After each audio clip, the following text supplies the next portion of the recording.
in season 5, our farewell season, a lot's going to happen, of course, as always, on Switched at Birth. And the girls are in China. The girls get a phone call and have to go back home, and that pretty much informs the rest of the series. It's a weird thing when you've been gone for 9 months, when you go back home and you have to pick up with your old life that you left behind. So it's a lot of them rebuilding the two girls and them kind of figuring out what their lives as adults are going to be. I think what you see mostly in this new season is the girls becoming women.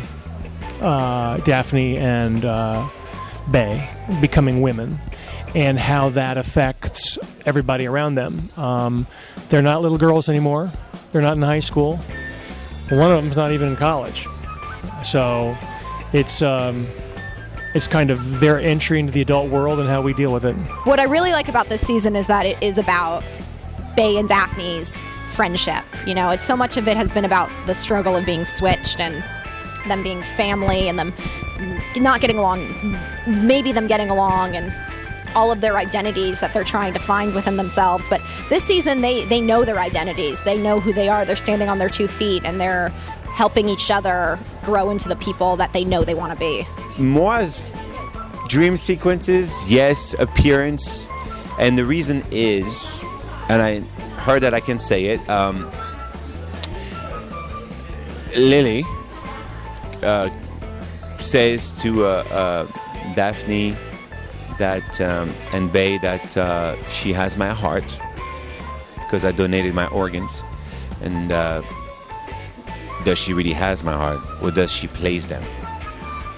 So that's the story that started like that, and because of that, this guy started appearing. It's kind of a beautiful, well-written show, and I can't wait for people to see it. As far as Toby goes, he's obviously still with Lily. They're raising their year-old child, Carlton, with Down syndrome. So there's a lot of problems that come with that.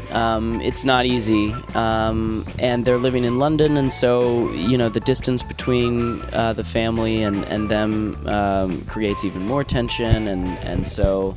they come back and they're here in Kansas City, and they kind of have to switch roles with parenting because the way they try it out first doesn't work out as well as they planned. So and then after that, it's really Toby's trying to find himself as a father, as a husband, as an adult, and how he's going to deal with separating himself from his family that, John and Catherine, who've supported him and given him all of these things for his whole life. I've been in this business for a long time,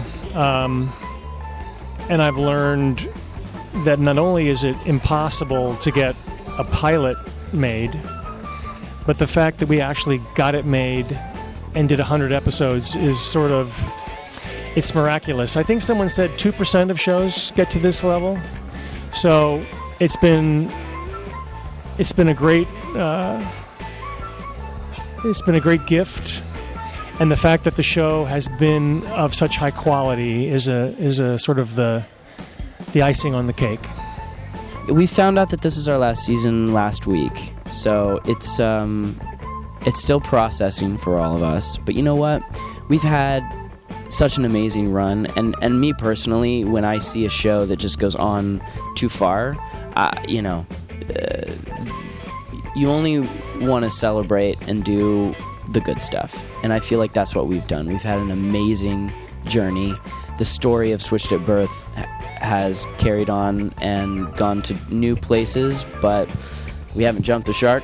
So I feel like it's perfect, and I think it's going to be a really great last season and a nice farewell to the Kinishes and the Vasquezes and the whole Switched at Birth family. Crazy, yeah. It's I don't think a lot of people realize, like, when you get a show, most of the time it doesn't get picked up, or most of the time it doesn't last longer than 10 or 13 episodes. So I think it always takes you by surprise when something goes for as long as Switched at Birth did go. It's insane. You're like, wow, I spent 5 years of my life in Valencia, California. I believe the 3 episodes that took for me to die, those were the best, to me, best episode that I was part of here. And obviously when I arrived, when my character was introduced and the ups and downs, is he good, is he bad, it was a great ride. And then you end up on a very high note just because it is not easy to die on TV and to do it well. And I was very pleased with the results. So thanks to Lizzie and Paul and Sean for this.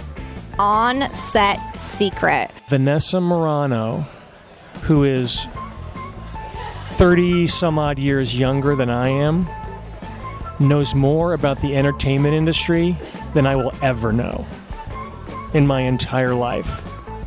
We call her 30 years in the business, like she's smoking a cigarette like the old time.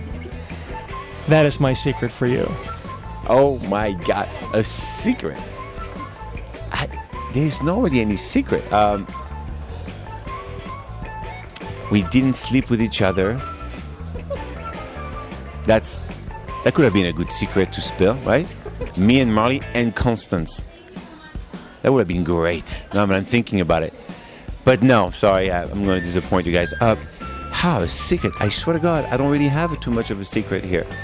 Leah will break into song, and there's a specific memory that Katie and I both have of it being 2 a.m. But you're dead, Dad. Surprise, he's back for 100. Leah will, maybe you're gonna do Gilles after this. I don't know if I know any secrets about Gilles, because Gilles doesn't have secrets. Gilles is just very honest. Anyway, Leah will break into song at like 2 a.m. and there was a memory of us being in this living room and her full on doing Britney Spears, like doing "Hit Me Baby One More Time," and it was amazing. So that's my celeb secret about Leah Thompson. She dances to Britney Spears. Constance Mary is an addict of posting stuff all day long. If you want to know the truth, she can post and post and post. If I want pictures from the show, I go on her site and I steal it from her and I say, hey, I was there too.